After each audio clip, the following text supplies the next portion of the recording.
मला माहिती आहे तुम्ही आता CETच्या रिझल्टची वाट बघताय।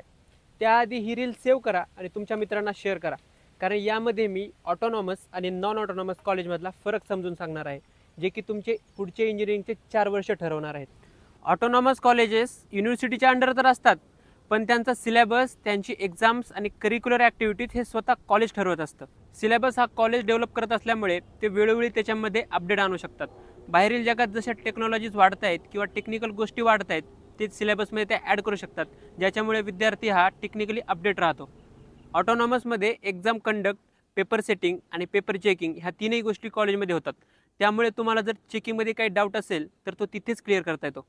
जर कदाचित तुम्हाला बॅकलॉग लागला तर काही कॉलेजेस 15 दिवसाच्या आत री एक्झाम घेतात, त्यामुळे तुम्ही तो बॅकलॉग 15 दिवसाच्या आत क्लिअर करू शकता। नॉन ऑटोनॉमस कॉलेज हे युनिव्हर्सिटीच्या अंडर येत असतात, ज्यांचा सिलेबस स्वतः युनिव्हर्सिटी ठरवते आणि ह्या कॉलेजेसचा सिलेबस दर 4 किंवा 5 वर्षांनी अपडेट होत असतो। एक्झाम कंडक्शन, पेपर सेटिंग आणि पेपरची चेकिंग ही कॉलेजेसमध्ये न होता युनिव्हर्सिटीमध्ये होते, त्यामुळे तुम्हाला रिझल्टसाठी आणि रीचेकिंगसाठी थोडे पेशन्स ठेवावे लागतील।